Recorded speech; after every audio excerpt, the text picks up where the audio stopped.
Next gen நேயர்கள் அனைவருக்கும் இனிய நல்வாழ்த்துக்கள், இனிய புத்தாண்டு நல்வாழ்த்துக்கள். எல்லோரும் நன்றாக இருப்பீர்கள். 2025 முடிஞ்சிருச்சு. வெகு ஆவலோடு எதிர்பார்த்தேன். ஏன்னா 2025 பெரும்பாலானருக்கு அப்படிலாம் ஒன்றும் பெரிய அளவில் நல்லா இல்லை. 2025 நல்லா இல்லைங்க. 2026 எனக்கு ஏதாவது கை கொடுக்குமா? இன்றைக்கி இருக்கிற பிரச்சனைகள், பலவிதமான பிரச்சனைகள். ஒருத்தருக்கு ஒரு பிரச்சனை இல்லை. வேலை இல்லை, தொழில் இல்லை, வியாபாரம் இல்லை, பணம் இல்லை, குடும்பத்தில் நிம்மதி இல்லை, குடும்பமே இல்லை, அம்மா சரியில்லை, அப்பா சரியில்லை, ஹெல்த்து சரியில்லை, கடன் இருக்குது. இப்படிப்பட்ட பிரச்சனைகள் மனிதனை சுற்றி பலவிதமான பிரச்சனை. இந்த பிரச்சனையில் ஏதாவது ஒன்று 2020 அப்படி 26 அப்படியே கை கொடுத்து தூக்கி விடுமா, பிரச்சனைகளை தீர்க்குமா, கொஞ்சம் நல்ல விதமாக இருப்பேனா என்கின்ற ஆசை எல்லாருக்குமே உண்டுங்க. சரி, இந்த வருட பலன்கள் எப்படிங்க சொல்லப்படுகிறது?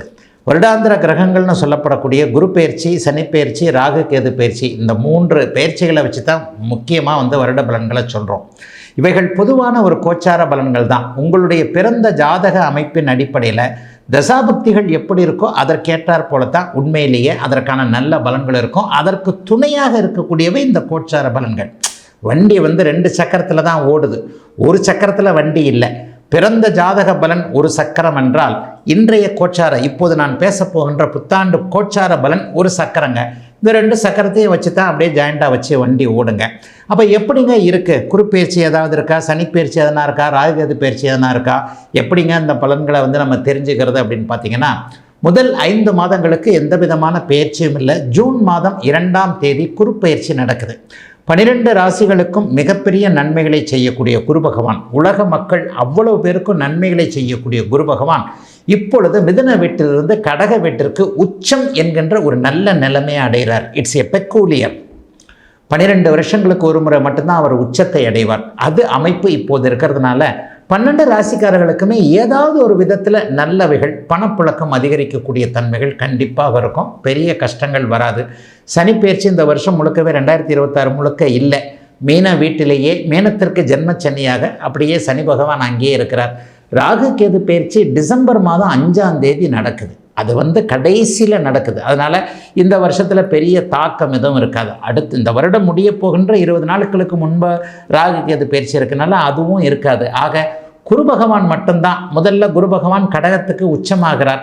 3 மாதத்தில் போன வருஷம் மாதிரியே அதிசார பயிற்சின்ற முறையில் கடகத்திற்கும் சிம்மத்திற்கும் அப்படியே மாறி மாறி வருவார். ஆக குருவின் பலன்கள் ஓரளவிற்கு நன்றாக இருக்கின்ற காரணத்தினால் 12 ராசிக்காரர்களுக்கும் பெரிய அளவில் சோதனைகள் இருக்காது. 2025 கஷ்டப்பட்டவங்க எல்லாருமே 2026 ஓரளவுக்கு நல்லா தான் இருப்பீங்க. இருந்தாலும் இப்போது தனித்தனியாக மேஷம் முதல் மீனம் வரையிலான இந்த 12 ராசிக்காரர்களுக்கு எப்படிப்பட்ட சாதக பாதக அமைப்புகள் இருக்கும் அப்படிங்கிறத இப்போது பார்த்துடலாங்க. ரிஷபராசிக்காரர்களுக்கு ஆரம்பமே அமர்க்கலம்னு சொல்லுவேன். பணவரவிற்கு ஏற்ற வருஷமாக இந்த வருஷம் இருக்கும். 2ஆம் இடத்துல குரு, 11ஆம் இடத்துல சனி இருக்கிறார். 11ஆம் இடத்துல சனி இருக்கிறதுன்றது 30 வருடங்களுக்கு ஒரு முறை மட்டுமே வரக்கூடிய ஒரு நல்ல அற்புதமான ஒரு அமைப்பு. அது இப்போது உங்களுக்கு இருக்குது. ஆக 2026 ஒரு நம்ம பேர் சொல்கிற மாதிரி கௌரவப்படுகின்ற அமைப்பாகவும், வியாபாரம், தொழில், வேலை போன்ற அமைப்புகளில் பதவி உயர்வு, சம்பள உயர்வு, வியாபாரத்தில் லாபம் போன்ற விஷயங்கள் நல்லா நடக்கக்கூடிய அமைப்புகள் கண்டிப்பாக உண்டுங்க. மிக மிக முக்கியமாக சட்டப்பூர்வமான வெற்றிகள்.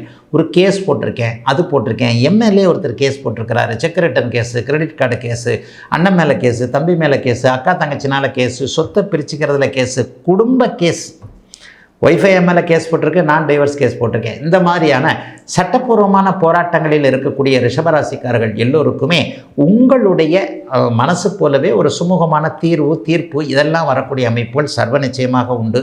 எதிர்பாராத அதிர்ஷ்டங்கள், எதிர்பாராத அறிமுகங்கள் போன்றவைகள்லாம் இப்போது ரிஷபராசிக்காரர்களுக்கு கிடைக்கும். அரை மார்க்கு, கால் மார்க்கிலே கவர்மெண்ட் வேலையை விட்டுக்கிட்டு இருக்கிறாங்க.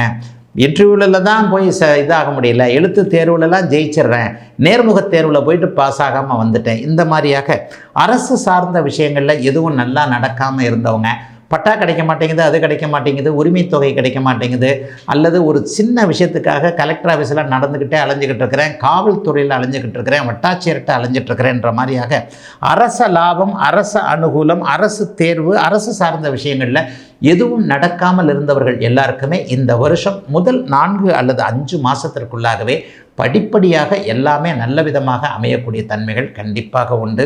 பெரிய அளவில் சோதனைகள் ரிஷபராசிக்காரர்களுக்கு சர்வ நிச்சயமாக இருக்க போகிறதில்ல. படிப்படியான முன்னேற்றம். முக்கியமாக பெண்களுக்கு எல்லாத்துலேயும் ஒரு நிம்மதிகள் கண்டிப்பாக வரும். இந்திய பெண்களுக்கு ரெண்டே விஷயம்தான் சொல்லுவேன். என் புருஷன் நல்லா இருக்கணும், என் பிள்ளைங்க நல்லா இருக்கணும்.